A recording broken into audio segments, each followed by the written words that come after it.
This video is brought to you by Skillshare. The first 500 people to use the link in my description will receive a 1-month free trial. Settle down, settle down. Will the defendants and jury please rise? I move for a directed verdict. Evidence has proven that hot people collect physical media. It is hereby declared in the state of court, if you collect physical media, including but not limited to DVDs, Blu-rays, vinyl records, CDs, cassettes, books, and magazines, you are hot and sexy. Court adjourned.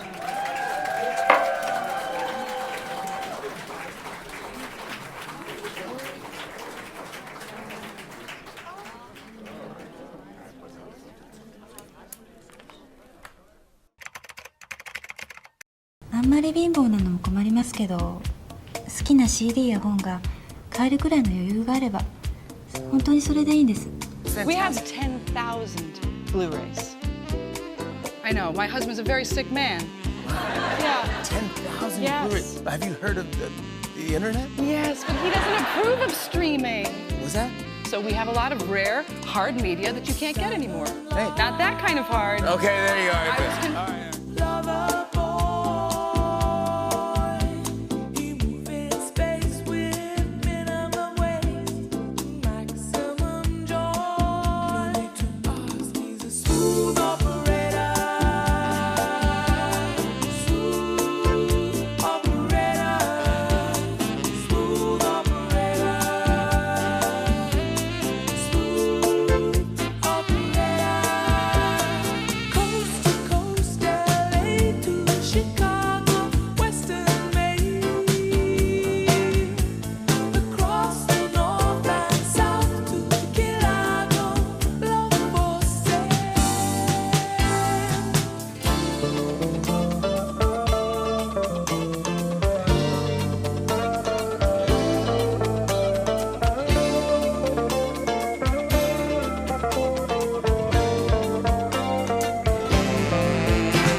I'd be on these sales. I'm on these sales. I'm getting these 50% off DVDs just like you are. So I'm very excited to be here. Yeah, I took a picture of all my Blu-rays and my DVDs and I made a list of all the things that I want.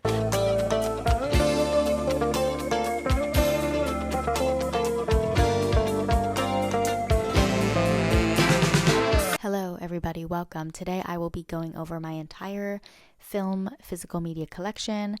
I'm not going to do music because frankly, looking at all the movies and DVDs on my floor, this video is going to be astronomically long, and adding a music segment into this would just make it even longer, and we don't need that. But anyways, I'm a huge proponent of collecting physical media. I think streaming services and online media, it's something I like to call fickle, okay? It's fickle, it's unreliable, it's untrustworthy, it's volatile. You could be watching the best series of your life and get to season 2, episode 3, and you log on to the website, and all of a sudden, poof, it's gone, it's not there. Did it ever even exist? And it's wiped off the internet, and you have no access to what you were watching anymore legally. There are illegal ways to go about that, which I know of, but I will not be getting into in this video. Pirating, obviously. Okay. Happy we're on the same page there. This happened to me a couple years ago. I was in a deep Cheetah Girls phase. I was listening to their self-titled debut album, I Don't Wanna Be Like Cinderella, sitting in a dark, cold, dusty cell. And all of a sudden, it was wiped off Spotify. It was wiped off Apple Music, off of YouTube. It was nowhere to be found on the internet. Luckily, I had a CD that my cousin got for me in like 2005 for my birthday. Popped it in my car CD player. Boom. The music is back, baby. I don't wanna be like Cinderella, sitting in a dark, cold, dusty cellar, waiting for somebody, hey, to come and set me free. I don't wanna be like somebody. This video is going to be kind of like a podcast. It's going to be kind of podcast vibes. I'm just going to be talking. Hope you like that. But before we start, I do want to read an excerpt from an article that Richard Brody wrote for the New York Times. In this article, he says, collecting is an act of love. Even though it risks fetish-like attachments to the objects in question, its essence is found not in the object themselves, but in the pleasure that they provide by delivering music, movies, literature, by providing the experience of art. Yet the experience of art is, above all, an experience, a part of life, and just as the arts are more than mere nutrients, the medium is more than a delivery system. It has an aesthetic and a psychology of its own. The prime factor of home video is control, and it's the struggle for control between corporate entities and individual viewers that's at play in the shift from physical media to streaming. Couldn't have said it better myself. Also, in an interview that Willem Dafoe did with Vulture, he kind of laments streaming services as a whole and how they kind of destroy and dumb down the media that we are given, the TV shows and the movies that are being made today, and how he also is a huge proponent of physical media. Willem Dafoe, the huge proponent of physical media. Willem I love physical media. People go home and they shop around on these streaming platforms. There's some good things about the platforms. They create a lot of movies, they create a lot of jobs, but there's so many distractions that you can't enter the stuff. People watch 5 minutes of something and they say, I'm not really into it, and they go to the other thing. I'm not really into it, then another thing. I'm not really into it, then they go to bed. If you don't put in the effort, you're not going to receive much, and the discourse gets lowered and everything gets a little more dumbed down, and then that's when the ruffians come in, and they're the ones with the energy and stupidity, and then they can crush all the thoughtful people. That's not good for culture, and that's not good for humanity. We see the results of that all the time. Willem da ate that. Willem da facts. Alright, let's get into my collection. I'm going to start with my non-Criterion. I think I have like 34 Criterion titles now. I've been collecting movies, physical movies, for about 2 years, I would say. So not long at all. But I'm going to start with like steelbooks and move on up to Criterion. So let's go, baby. Okay, so for steelbooks, I'm going to start, I have most of the Ghibli steelbooks. They make these beautiful steelbooks from up on Poppy Hill. She's beautiful.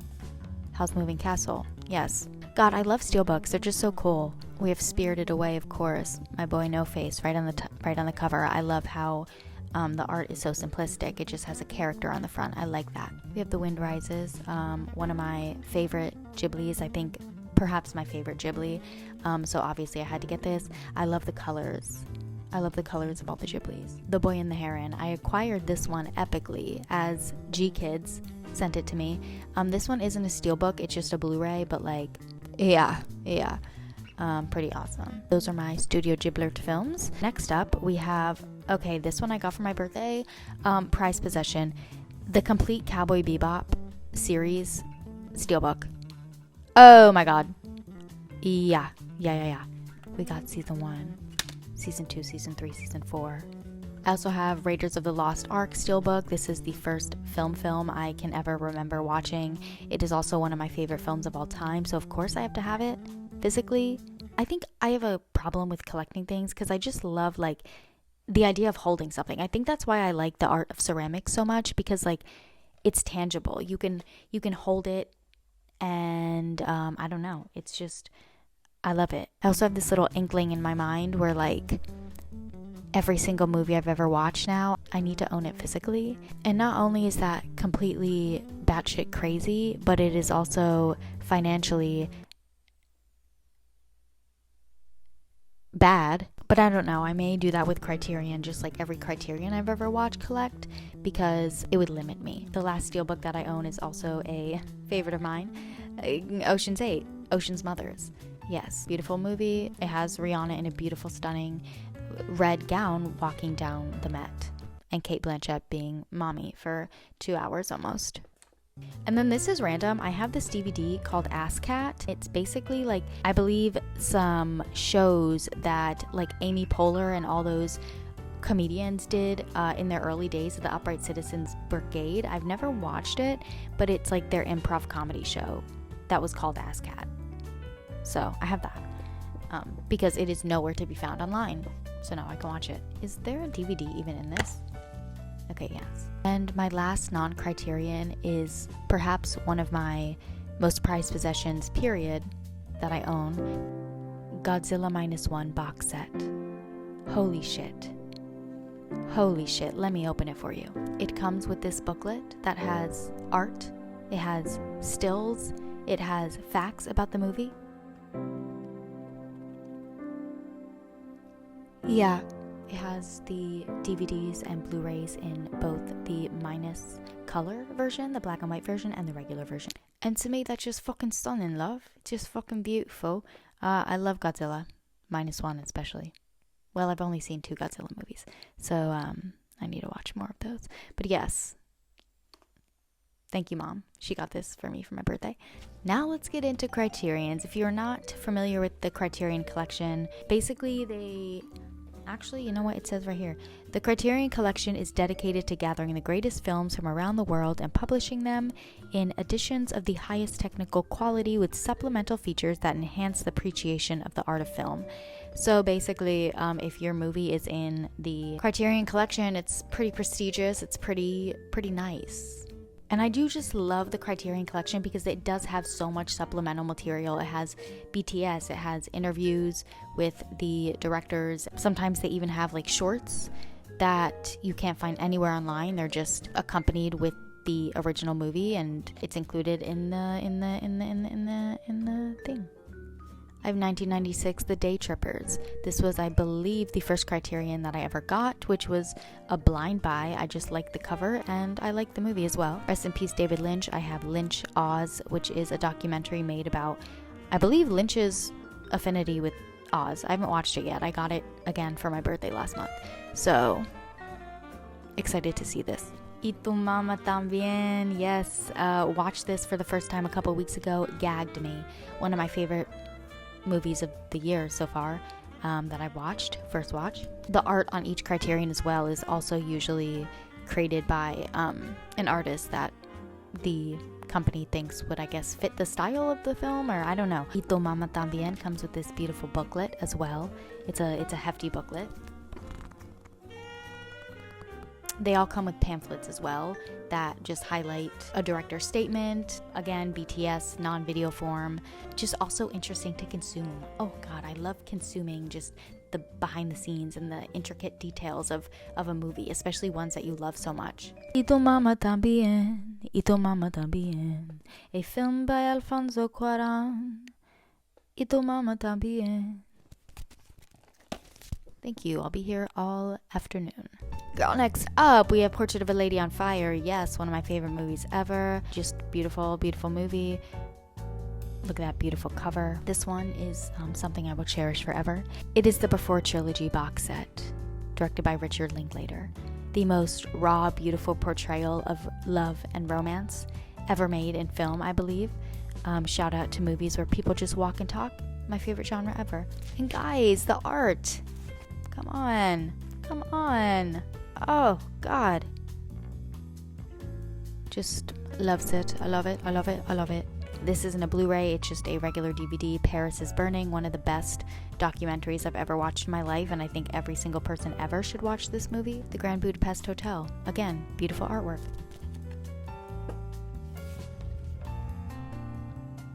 Like the detail even put into this pamphlet. It comes with this cool little booklet that transforms into like a newspaper. Just so cool. Just so cool. After Hours, directed by Martin Scorsese. I think this is a newer addition to the collection. Had to get it because I like the cover. And the movie is pretty good as well. My Own Private Idaho, Keanu Reeves, River Phoenix, rest in peace. Just a weird movie, weird adaptation of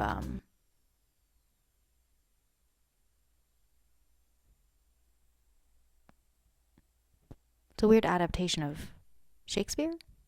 One, I think? I don't know.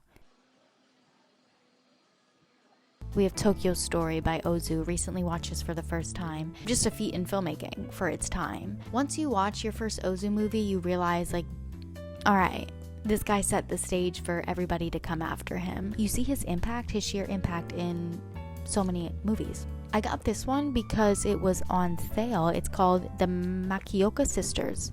and I haven't watched it yet, but I'm gonna get to it. It's about sisters of the Makioka family. I have no idea what it's about actually, but it looked nice and beautiful and heartwarming.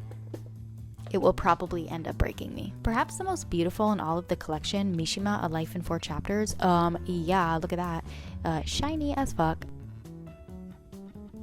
And it makes sense because the movie itself is so colorful and vibrant and beautiful. The visual art of it all is the most perhaps stunning I've ever seen. We have 2019's The Sound of Metal, perhaps one of my favorite movies to come out of 2019. The Funeral, directed by Juzo Itami. I haven't seen this. This was a gift.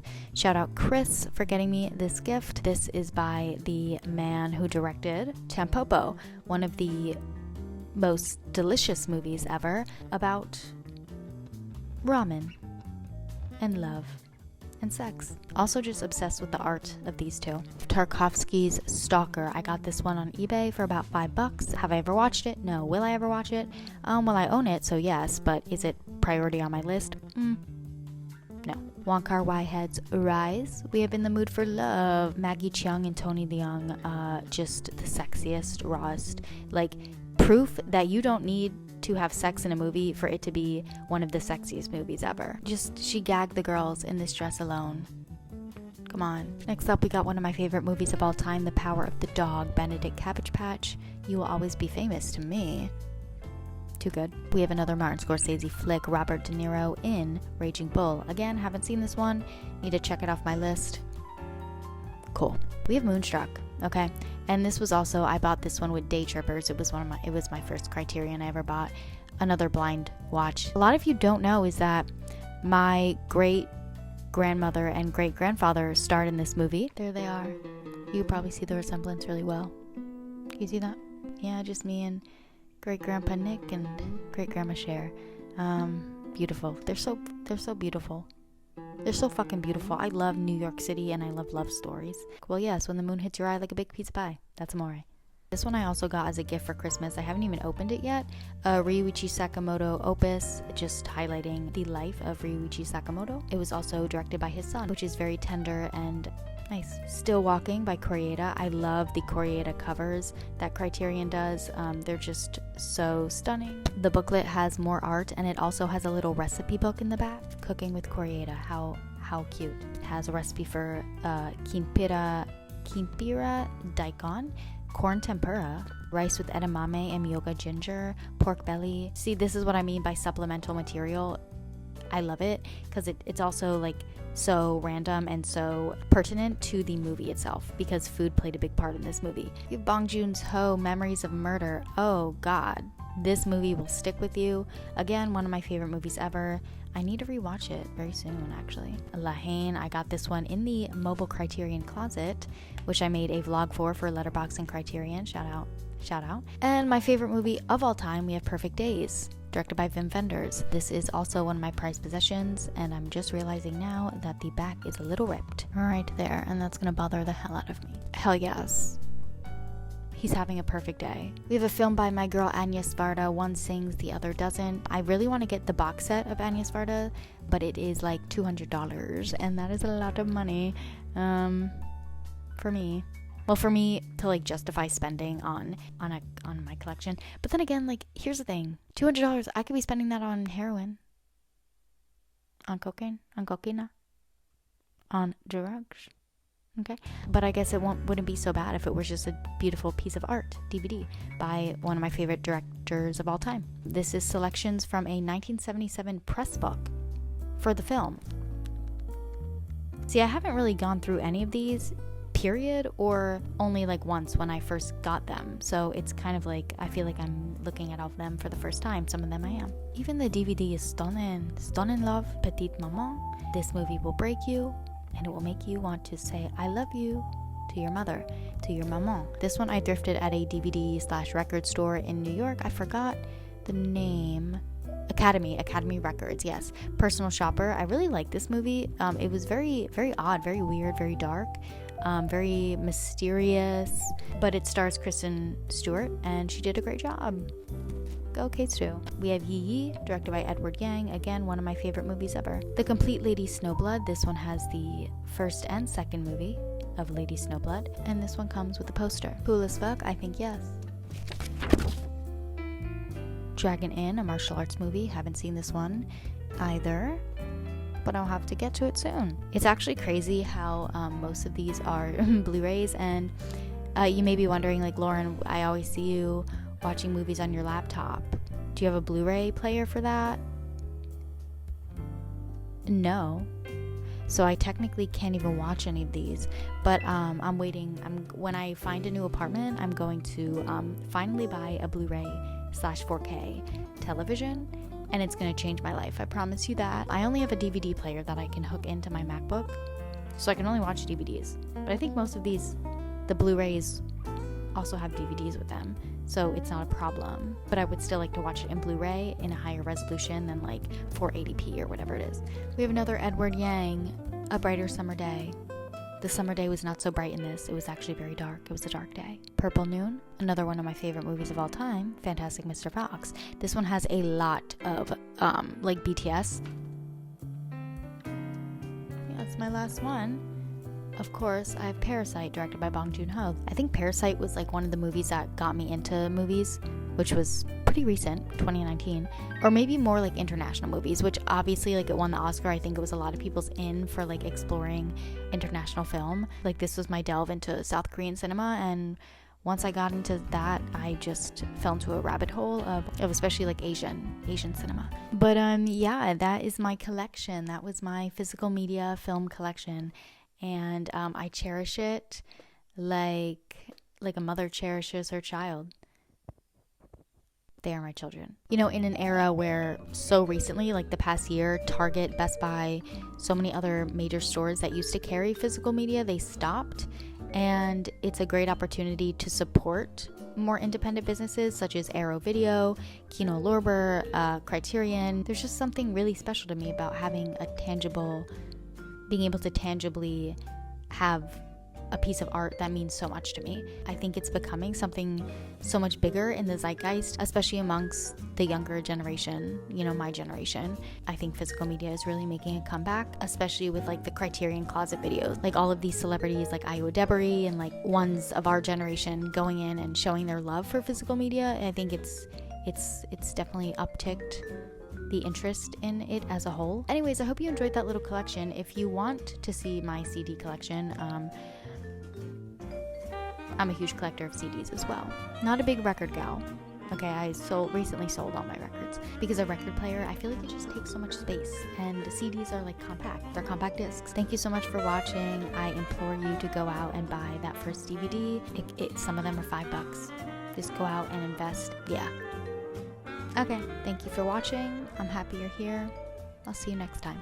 And now a message from today's sponsor. I want to take a moment to thank the sponsor of today's video, Skillshare. Skillshare is the largest online learning community with thousands of classes that range from story editing, video editing, design, and art, and these classes are created by creators for creators. As we're at the start of a new year, sometimes it's hard to get fully immersed and back into work mode. If you're in need of a little kickstart for your creativity, Skillshare has a brand new Learning Path series on formulating original ideas, overcoming creative anxiety and ruts, and taking action. Throughout my 6 years of creating on YouTube, it has proven so important to myself and my creative juices to continue broadening my knowledge in all facets of the art world. Frankly, it has saved me from burning out and really helps me create new ideas and concepts for videos. At the start of this year, I made it a point to delve into non-digital forms of creating, and I've gotten really into drawing, something that I am terrible at,